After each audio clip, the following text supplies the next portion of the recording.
2 साल की पदयात्रा के बाद प्रशांत किशोर ने पटना से अपने राजनीतिक सफर का आगाज किया। पटना के गांधी मैदान में एक रैली की। हालांकि संख्या के पैमाने पर यह रैली छोटी मानी जाएगी, लेकिन एक नई पार्टी के तौर पर इसे एक सफल शुरुआत माना जा सकता है। आइए अब हम आपको बताते हैं कि नीतीश कुमार पर प्रशांत किशोर ने किस तरीके से निशाना साधा और उन्होंने क्या कुछ कहा। दरअसल वो कहते हुए नजर आए कि बिहार में सत्ता बदलाव का वक्त जो है वो आ गया है। 6 महीने में बिहार की तस्वीर जो है वो बदल जाएगी। नीतीश कुमार का राजनीतिक अंतिम संस्कार सुनिश्चित करेंगे। ये बड़ा बयान जो है वो प्रशांत किशोर ने कल पटना के गांधी मैदान से दिया। जनता की सरकार बनेगी जिसमें अफसरशाही नहीं चलेगी। जन सुराज की नई राजनीतिक धारा सत्ता संभालने को तैयार है, यह भी कहते हुए प्रशांत किशोर नजर आए।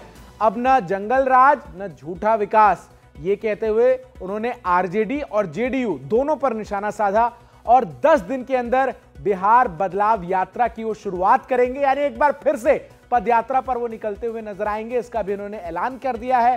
साथ ही साथ जो भीड़ लोगों की थी उसको लेकर उन्होंने कहा कि समर्थकों को रैली में आने से रोका गया, जिसके कारण बहुत सारे समर्थक जो है वो नहीं पहुंच सके गांधी मैदान। इसके बाद क्या कुछ हुआ वो भी आपको बताते हैं। इसके बाद जेडीयू के नेता नीरज कुमार प्रशांत किशोर पर उन्होंने प्रशांत किशोर पर पलटवार किया। प्रशांत किशोर पर जेडीयू का पलटवार देखने को मिला।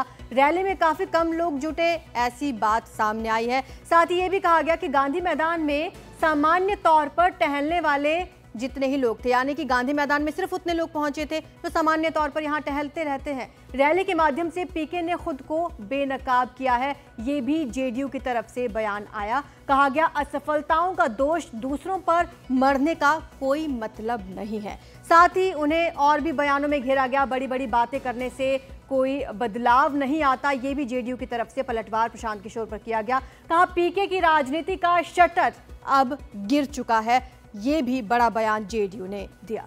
प्रभाकर हमारे सहयोगी अधिक अपडेट्स इस खबर से जुड़ी हमारे साथ साझा कर रहे हैं।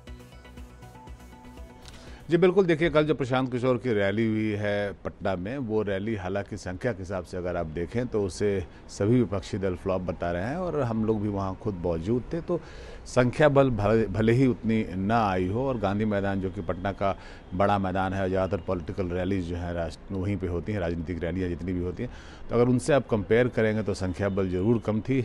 लेकिन प्रशांत किशोर की जो जन स्वराज पार्टी है उसकी ये पहली रैली थी, तो एक तरह से आप बोलिए तो उन्होंने एक राजनीतिक शुरुआत की है पटना से। हालांकि प्रशांत किशोर पिछले 2 साल से लगातार पदयात्रा कर रहे हैं, पूरे बिहार में घूम रहे हैं, लेकिन पॉलिटिकल रैली जो उन्होंने करने की कोशिश की उसमें उतनी संख्या बल वो जुटा नहीं पाया, जिसके चलते जो बाकी विपक्षी दल हैं, चाहे वो भाजपा हो, चाहे वो जेडीयू हो या आरजेडी हो, वो उनके ऊपर हमलावर हैं और लगातार एक तरह से उस मुद्दे पे उनका मजाक उड़ाया जा रहा है। जहाँ तक प्रशांत किशोर की बात है, प्रशांत किशोर का कहना है कि संख्या बल कम आई क्योंकि बहुत सारे लोगों को, बहुत सारी उनकी जो गाड़ियाँ आ रही थी उसे जाम में फंसा दिया गया और पटना के बाहर ही वो फंस के रह गई।